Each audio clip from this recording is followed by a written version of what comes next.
you should be careful about your relationship with your mother-in-law."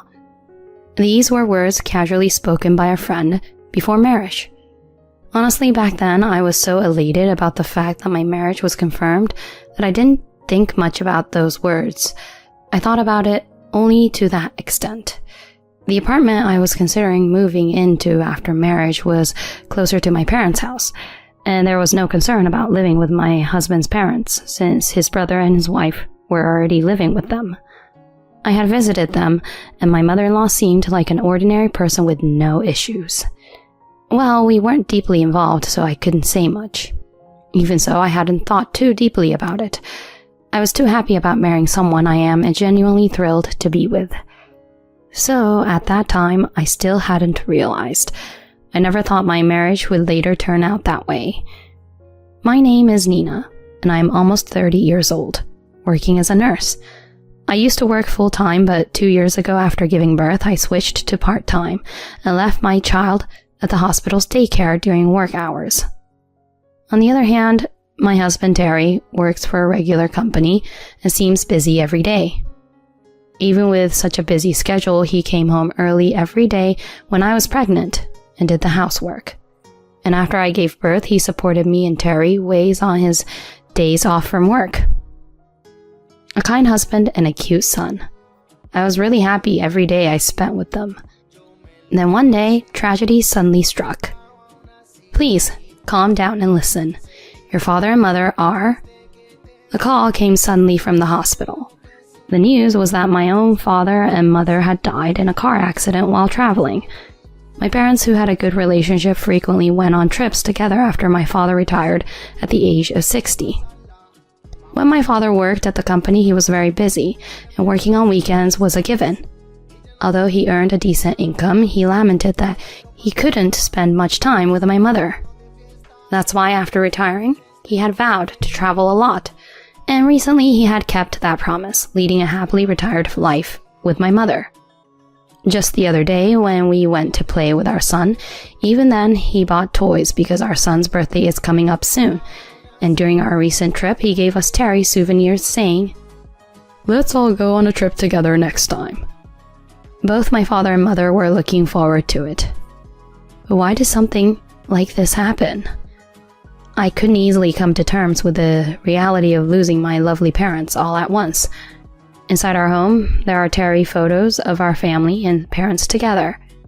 In my smartphone, there are numerous pictures taken just the other day when we visited my parents, capturing moments with both my parents and my son. Every time I see those pictures, my heart feels tight. "Mom." My son, with a concerned expression, peeks at me as I cry. "Nina, it seems Ricky is worried about you." My husband says that and gently strokes my head. "I'm sorry, Ricky. Mom has to do her best, right?" Saying so, I hug my son. After that, I switched over to preparing for the wake and funeral.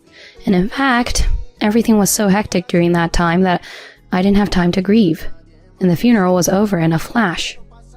However, when the busyness subsides, the sorrow wells up suddenly. Every day I am alone in the bathtub at night and have to suppress the sound of my own voice. Days like that continued in succession. But one day, a man who identified himself as a lawyer called me. We arranged a schedule and I met with that lawyer, visiting his law firm. According to the lawyer, due to my parents' passing, I would inherit the land of our family home, the house itself, and a multi-million-dollar inheritance. They had left a notarial deed just in case, apparently prepared for any unforeseen circumstances. My head couldn't catch up with this sudden development, but as various documents were shown to me, I somehow grasped the magnitude of the situation. I felt a warmth in my heart as I realized my parents must have been thinking about the worst-case scenario for a long time, leaving me so much just in case something happened. After returning home, I told my husband about the land and house my father and mother had left. I didn't go into details about the inheritance amount, but I informed him that something had been left behind. In response, my husband said, "Well, since we have the opportunity, let's move to your hometown, Nina." We were still living in an apartment at that time, and we had been discussing moving to a slightly larger place considering our child. However, both of us were too busy with work to find time for property viewings, so the talk of moving had been postponed. In fact, if it were my parents' house, it wouldn't be too far from my current apartment, and moving there wouldn't be that difficult with my son. Besides, my parents' house had just been remodeled a few years ago. Not quite new, but much nicer. In this way, after consulting with my husband, the three of us as a family decided to move to the hometown where my parents had lived. The move was somewhat challenging because it happened suddenly, but after settling down, we lived an ordinary life for a while. But then, my brother-in-law and his wife, who live with my mother-in-law at my parents-in-law's house, decided to move out. My brother-in-law had been assigned a new responsibility at work due to the company's circumstances, and, despite his grief, he couldn't refuse the move. My brother-in-law's family also has children, and my sister-in-law is a full-time homemaker. Since the children are attached to my brother-in-law, it seems there was no option to live separately as a family. As a result, my mother-in-law ended up living alone in my husband's hometown. Upon learning this, my husband began to express excessive concern about the situation. Mom, are you okay being alone? Until now, it was fine because my brother was there. My mother-in-law was younger than my parents and very active. She used to go out alone regularly, even drove, so there was no need to worry for a while. My husband seemed to be even more worried and concerned than I was. But my easygoing thoughts were short-lived. My mother-in-law slipped on the stairs at home and broke her right leg. When my husband heard about this, he flew to the hospital even though he was at work, and from then on he went to the hospital every day for my mother-in-law until she was discharged.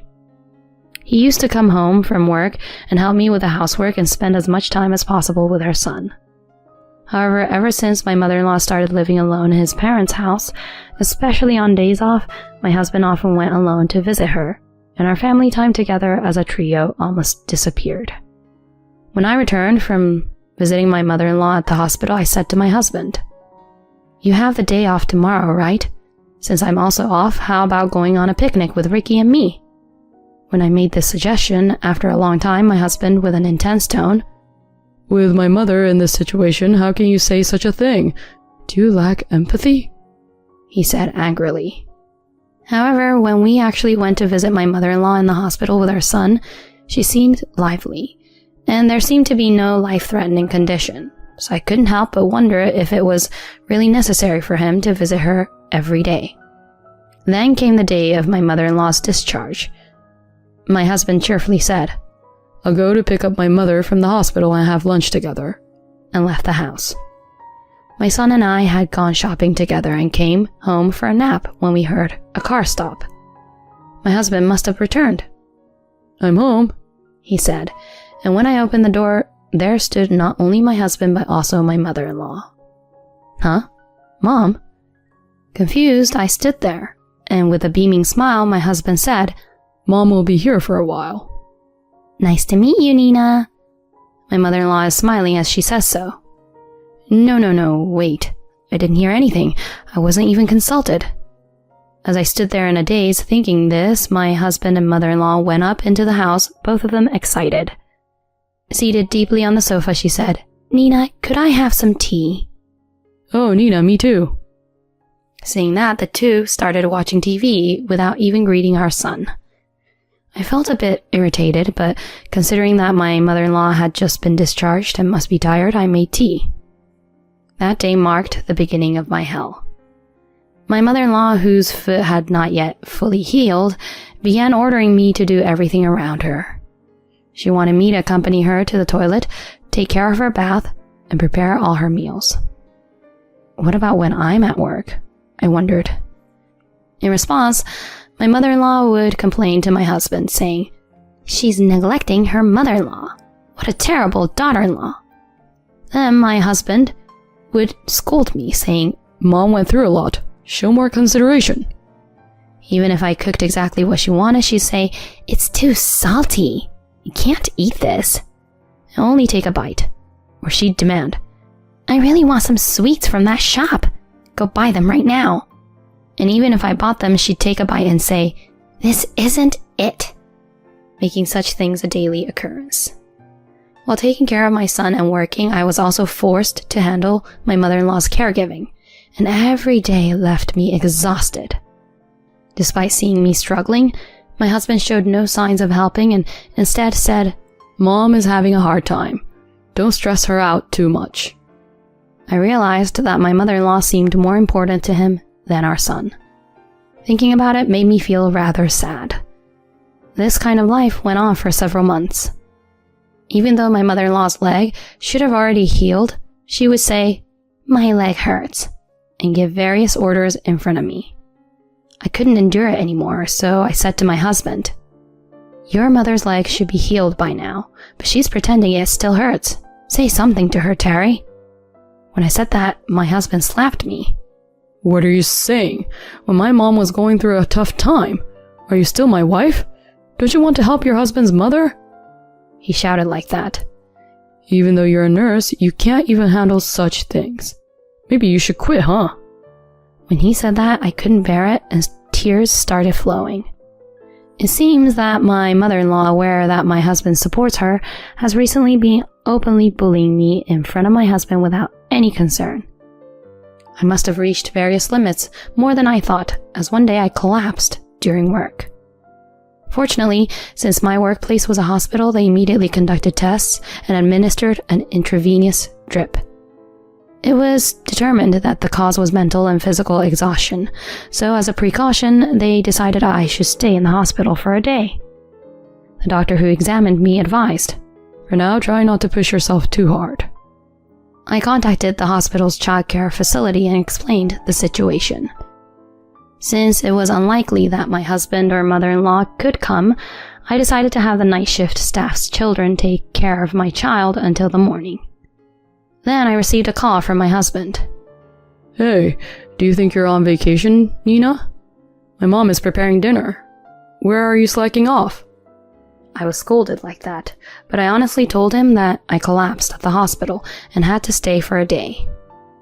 However, instead of worrying, my husband sighed heavily. "You can't even manage your own health. You're a disgrace to nurses. Hurry up and come home." He said that. Beside him, my mother-in-law was making a fuss. "Come home and take care of me.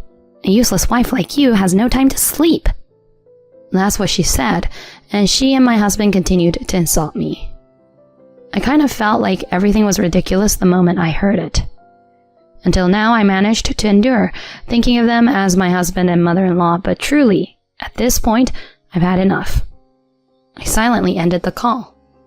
After that, persistent calls and messages continued to arrive, but I ignored them all, and finally, after a long while, I was able to sleep peacefully by putting my phone on silent mode. The next day, I came home with my son and found my husband and mother-in-law standing in the doorway. "You, cut it out already. Ignoring calls too," Terry shouted at me as soon as he opened his mouth. "That's right. You're useless as it is, and now you're skipping a whole day." My mother-in-law, who was with him, followed my husband and complained. Faced with such a husband, I told him, "Please, divorce me." Terry and my mother-in-law seemed surprised. Their eyes widened as if they hadn't expected me to say such a thing. "I've brought the divorce papers. Please, sign them." Saying so, I handed the divorce papers to my husband. However, it seemed that my husband didn't like the fact that I brought up such a matter. "If you really want a divorce, at least bring some money. I've been taking care of you all this time." He grinned and said something like that. Did he think that if he brought up the subject of money, I would give up? I took an envelope out of my bag and handed it to my husband. My husband's eyes widened as he opened the envelope. Yes, because inside the envelope was $30,000 in cash. "Take it and leave now. This is my house. If you don't leave, I will call the police." I said that, and my husband and my mother-in-law turned pale and left. Of course, I made them fill out the divorce papers. With this, the story of my husband and mother-in-law comes to an end. However, there is no such thing as a free lunch. Those two need to make amends for their actions from now until the end. After that, I consulted the lawyer I had used before regarding my parents' inheritance. I claimed compensation from my husband and mother-in-law, including child support from my husband. I had recorded the abusive language that my husband and my mother-in-law had used towards the end, planning to use it in case of need for a divorce. I had endured until then, because I didn't want to take away a father from my son. However, upon reflection, I felt that a man like my ex-husband was more pitiable. As a result, the compensation for my ex-husband and my mother-in-law amounted to approximately $50,000. In addition, since there is child support for my son, my ex-husband will have to continue paying me regularly in the future. The $30,000 I had given them was spent on a trip right after they left home, and they could not pay the $50,000 bill in one lump sum. So, they had to go into debt. If they had kept the $30,000 I mentioned instead of spending it, the alimony wouldn't have been so large. I realized that those two are truly and genuinely foolish. It seems they are burdened with debt, and the story has spread to neighbors, and even my brother-in-law and his wife. Now, they are so confused that they can't even walk outside. Truly, there is no salvation for such people. On the other hand, to sever ties with my ex-husband and his family, I returned to my parents' home. I quit the hospital where I had been working and started a new life with my son in a peaceful countryside. My son seemed to sense, even as a child, that I had been hurt by my ex-husband and his mother. And I think my son has been smiling more and more since we started living together. I will protect this smile for the rest of my life. I made that vow in my heart.